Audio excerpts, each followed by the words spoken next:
Hi, everyone. Welcome back. I'm Sonika Garcia, And I'm Brad Davidson, and this is Breaking the Code. a podcast series focused on debunking the myths about the discipline of behavioral science and arming our listeners with the information they need to make sense of behavioral science and to help them apply it to their work as marketers. Welcome back, everyone. The title of today's episode is Disease versus Illness. Our internal stakeholders at Havas on the difference between disease versus illness and how talking about the difference between both of these terms really means exploring this experiential gap that we have in modern medical practice and essentially as marketers working on how can we close that gap. So I know to many you might have the question, what is the difference between disease versus illness, and don't they mean the same thing? So just to start off, Brad, can you just take us through what the difference is? I can, yeah. So it's a conceptual difference, it's a linguistic difference, it's an experiential difference. It's a pretty fundamental difference in point of view, I would say. So everyone pretty much defines disease as a biophysical process of some sort, some pathophysiological disorder, something you can measure in the body, something that's going wrong. So if you're supposed to, have cells that grow a certain way and they grow a different way and that makes you sick, that's a disease, right? That's cancer of some sort. But illness is the experience of living with disease, and that's very different. So migraines are a neuronal dysregulation. I guess, Matt Franowitz would throw a flag at that. So they are not a neuronal dysregulation. It is a dysregulation of the processing of normal sensory input. That is the pathophysiological definition of migraines. The experience of migraines goes well beyond that. There's a lot of anticipatory fear. People don't want to leave or go somewhere because they're worried that a migraine will attack them. What happens if we go on vacation to Greece and I get a migraine and it ruins the whole trip? There's a lot more that goes on with illness than there is with disease. On the other hand, it's been very, very useful in a scientific setting or in a scientific sense to isolate disease from illness, because no matter what you're experiencing, if I can look into your biology and fix it, then you can go off and sort of fix yourself in terms of like how you experienced that bacterial infection or whatever it was that I just solved for you. But so that the main difference is really, one is something that doctors can see, touch, measure. That's a disease. And the other is something that patients experience. That's an illness. Now they can be the same thing, right? You can have rheumatoid arthritis. We can measure that, and we can also describe what it's like to have it, or someone can describe what it's like to have it. But sometimes there's diseases that you don't feel at all, right? And then sometimes if you have a genetic disorder, you might not even know it, right? And then sometimes the disease and the illness are closely related. So you can have a disease that's very obviously causes you discomfort and pain. Psoriasis is one of those things, right? Living with psoriasis is different than diagnosing and treating the biology of psoriasis, but they're connected. But there are things that people go through that don't really have verification, third-party verification from an external observer, things like pain disorders, some of the mood disorders, where it's very hard for a doctor to measure anything other than what you tell them. And those sort of fall in the gap in modern medical practice, where if we don't have a way of measuring it, we're not very comfortable calling it a disease. So there's a lot that goes on there, but essentially it's a difference in point of view, but it's also a difference in what counts as something we treat, if that makes sense. Right. And for doctors, they more and more have come to rely on tests, things that you can verify as diseases, to the point where if you can't measure it, there's an open question as to whether or not it's a disease. So fibromyalgia is a very famous case of that, where there was really no independent measure of what caused fibromyalgia, nor could you measure that someone had it. And so there was a lot of skepticism around fibromyalgia.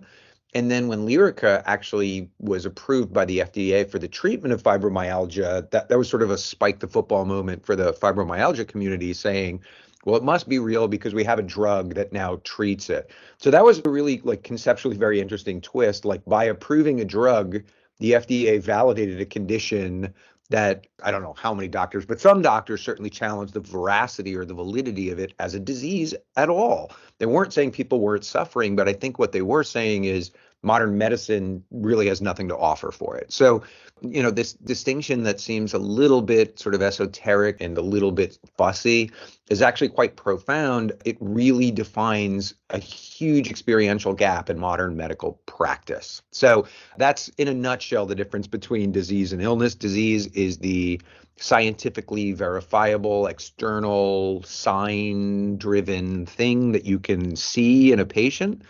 And illness is what you experience having a disease or not, Right. or just feeling bad. Right.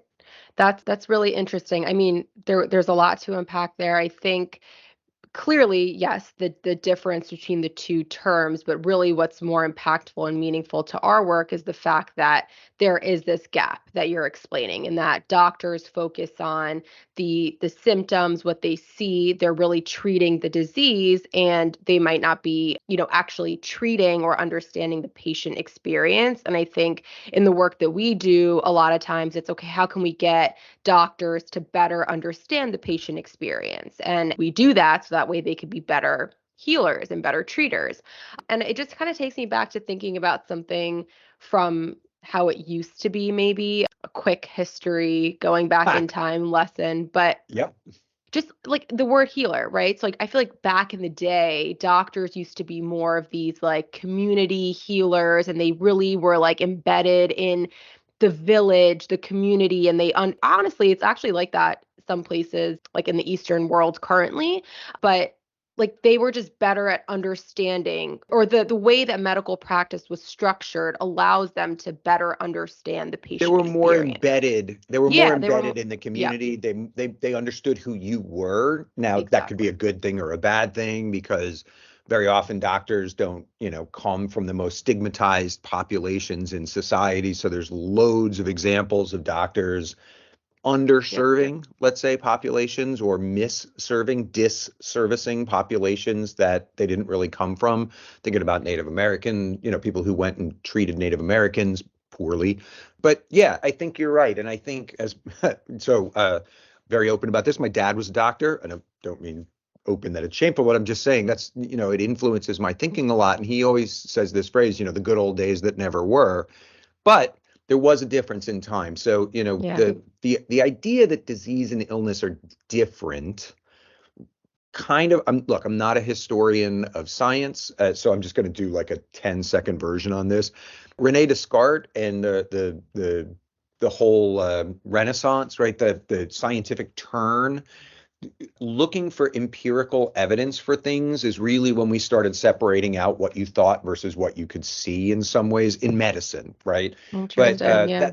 yeah, that's probably not like so terribly interesting to our audience. But what is interesting is this shift, as you mentioned, like doctors used to be much more embedded in their community, and being a healer, that's an interesting word. First of all, healthy and healing, and actually the word hale, like hale and hearty, like used to be a soup and sandwich chain, but hale and hearty meant somebody who was fit and robust.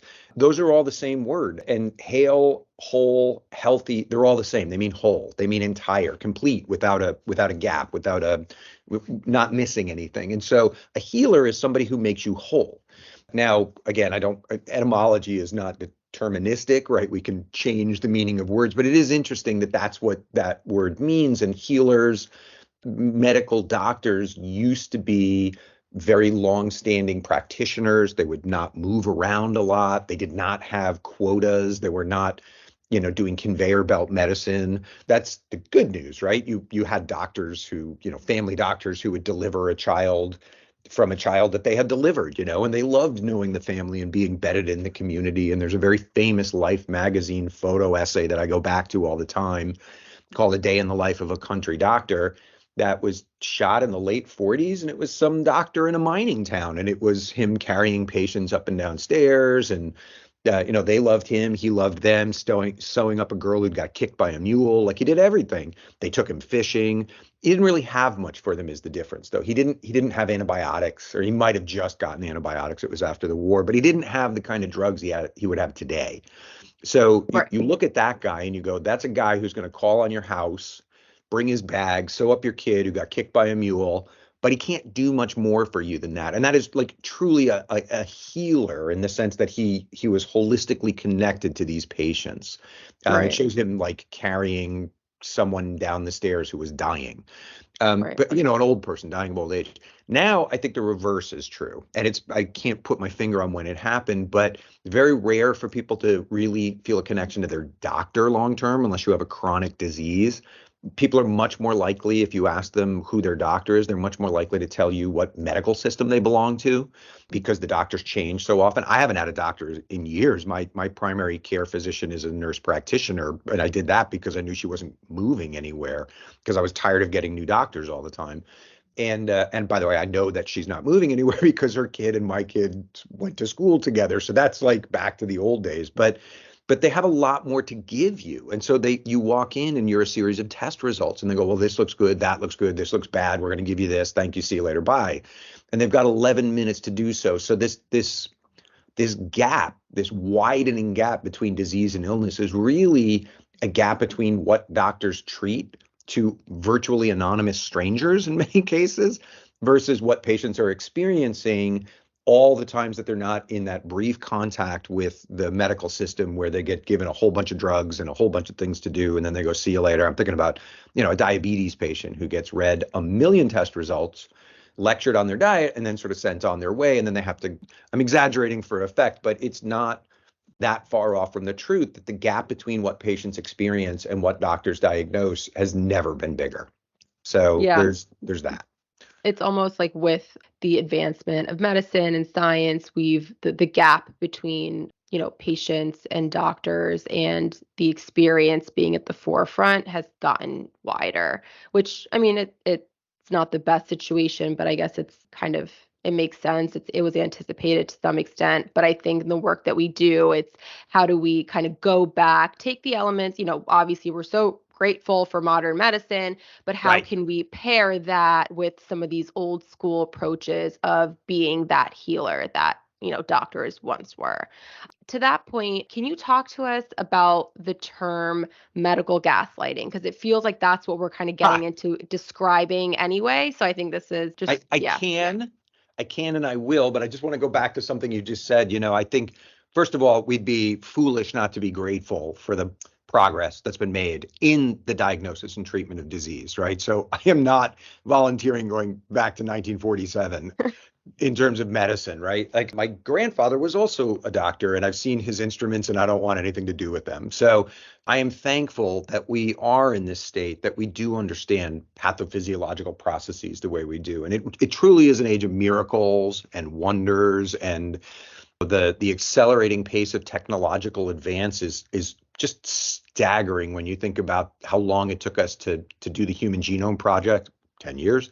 Take 5 minutes now to get somebody's whole genome sequencing and about $5. So, it is amazing. There's no word big enough to describe the kind of progress we've made. On the other hand, I think one of the problems that we have now is doctors aren't really comfortable being technicians. Not all of them. I think they feel very alienated from their patients.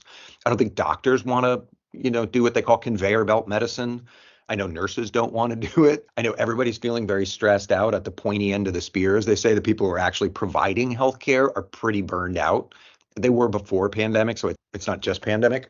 And, I think part of the explanatory power of disease versus illness is we've really, in some ways, by focusing only on the disease parts, we've turned doctors into sort of Jiffy Lube specialists, as it were. Very, very highly trained, very respected, but not connected. It's very transactional as opposed to relational. So there's that. So then you get to medical gaslighting, which is a really interesting term, and it probably could only exist in a modern context. And medical gaslighting is when your symptoms are denied.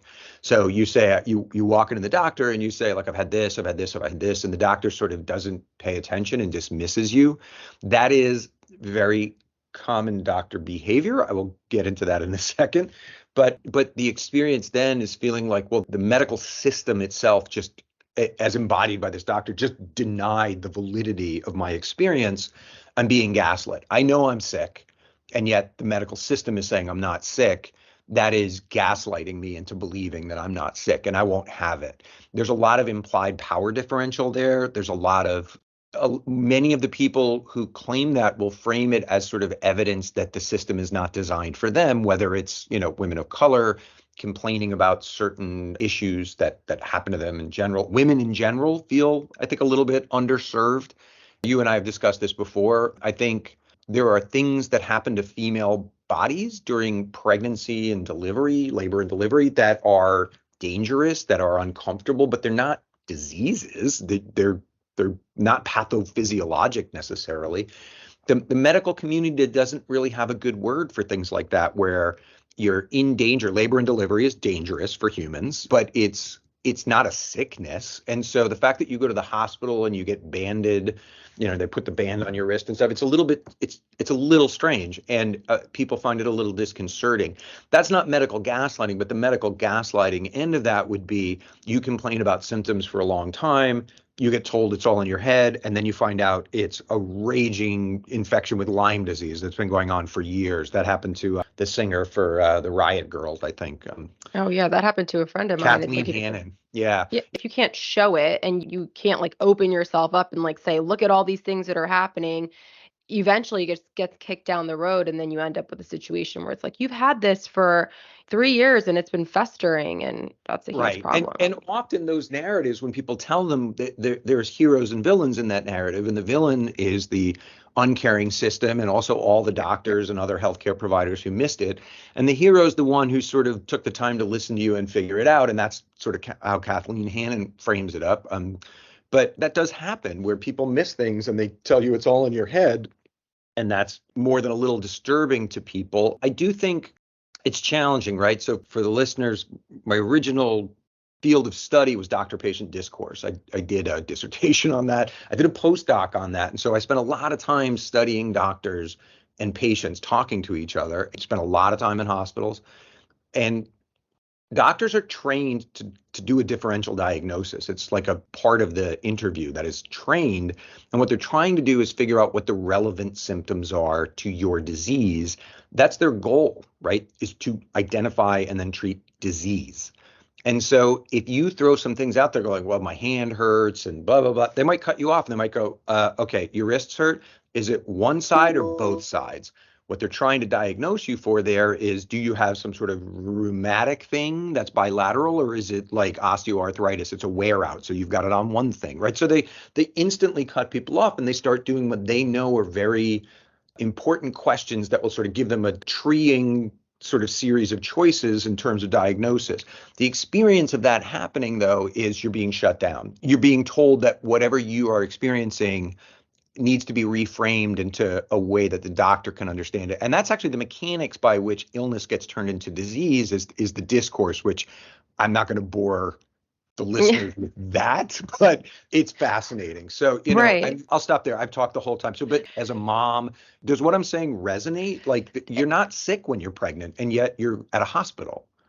Yes, it resonates. It's very, very difficult. I mean, I work in the health field. I consider myself health literate.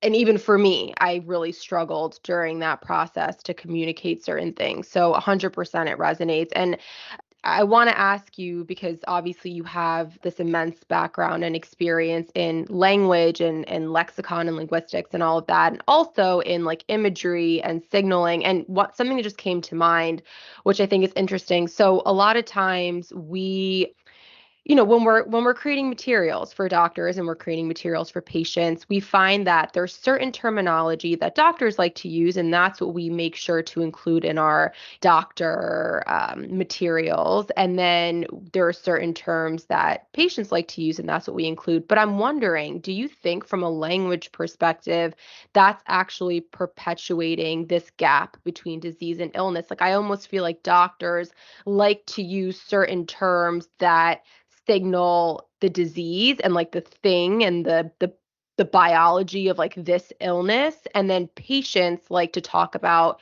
you like to use language that signals the experience. I do think that, and I also think that can lead to misdiagnosis. So very famously, I want to call out Megan Onifray, who was a colleague years ago. She led a linguistic study back back in the day, in the early mid 2000s, something like that, the naughty aughties, around migraine. And what was interesting was the clinicians themselves. All right, so there's a couple of things going on here. Migraine is 90% female, and so it's considered a female condition. So right there, you've sort of got conditions that maybe are a little questionable in terms of how this is going to go.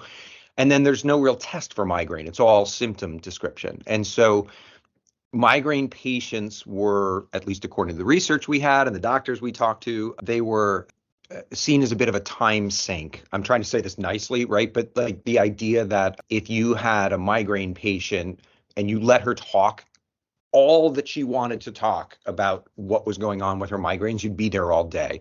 So there's some real sexism in there, like baked into that idea, but also there's some real practical stuff there, which is the guidelines as they were written were really about the experience of migraine. So you were eligible for prophylaxis for your migraines if your migraines were disruptive to your life.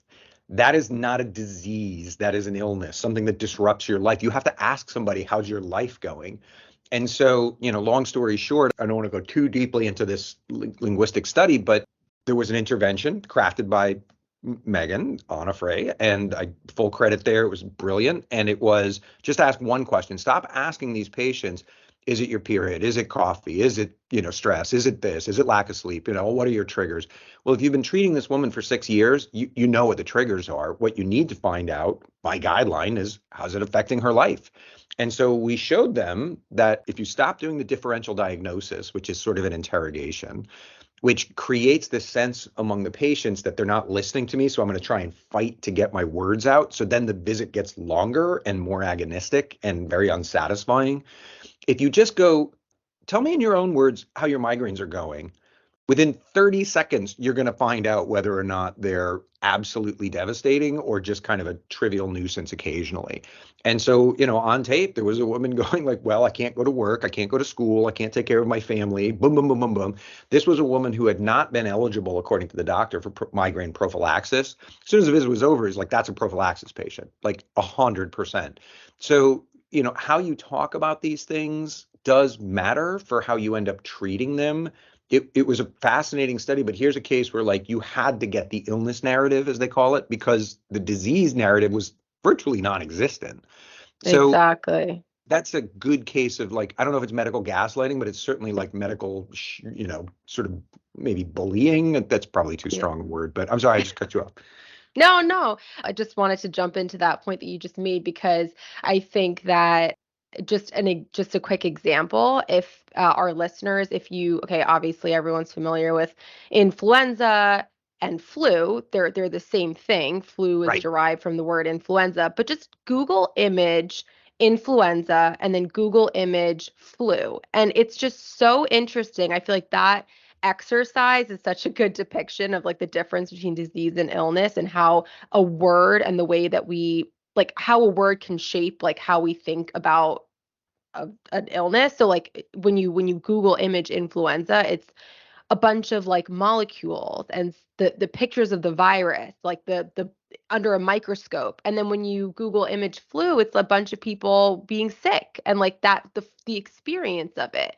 And Right. even though the two words mean the same thing, and people, anyone would think like, oh, well, what's the difference? It's the same exact word, but the way that we talk about words ends up signaling different things, which as we know, as behavioral scientists, when something signals a certain response, that then forms our beliefs and the way that we think about it, which then shapes our action. So it's like this domino effect that I think is really It is, and actually they're not the interesting. same word. So not to be like, well, actually, but actually they're not Right. the same word, right? Like influenza is 4 syllables. It's Oh very yeah. long. It's Yep. very formal sounding, right? It's clearly what we call a high register. Flu is the sort of mitigated version, the shortened version.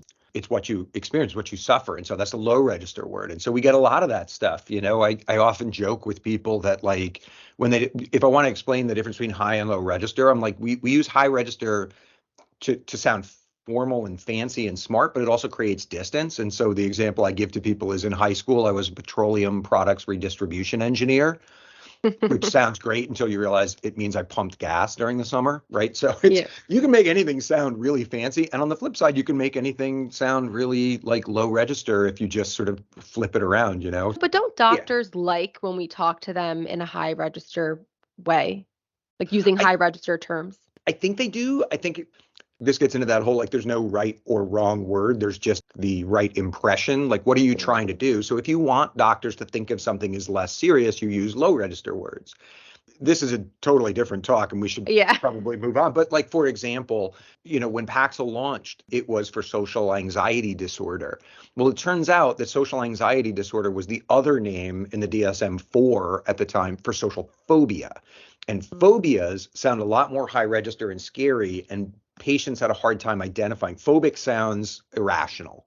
Whereas social anxiety disorder, who doesn't have a little anxiety about going out, like I need a haircut or something like that. So it sort of lowered the tone. So a lot of times the illness words are a little bit easier for patients to identify with, Mhm. whereas the disease terms give you a sense of this is real, right? So erectile dysfunction was a good switch. It went from low register impotence to high register erectile dysfunction, but medicalizing it made it easier to talk about. It made it a disease, not an illness. So it's not necessarily a bad thing when we diseaseify, to make up a Mhm. word, but it is a problem if it turns into something that today is called medical gaslighting. I Yeah. think the thing about medical gaslighting is there's a power differential implied, which again, now we have to get into like dynamics and social dynamics and cultural dynamics, and that gets very tricky. I do think that's very real. I just don't think we have time in this podcast for that. But I think Yeah. denial of illness would be the easiest way to sort of capture the notion of gaslighting. If you have an Yeah. illness and I can't see a disease, I'm going to deny it. That's gaslighting. Yeah. And then also, just to that point, the difference between what treatment means for doctors and patients. So, for patients, a new drug, a new treatment is really like this life altering opportunity to be whole again, to heal, to spend Right. more time with your family. Like, that's what that represents to patients. But for doctors, it's a tool. It's like, this is a new tool that can help me do my job better. And of course, yes, help the life of my patient. But ultimately that's not always the first thing that comes to mind. So I think even just that distinction and the experience, and a doctor being there to be a doctor and then a patient, this is their life, it's different. And I guess in our role as healthcare marketers, knowing this distinction, understanding medical gaslighting, I mean, what do we do with all of this? How can we do better work and help close the gap? I want to say medical gaslighting is one of those terms that I don't want to just sign off on. I think it's controversial. I think the idea is real. I defined it.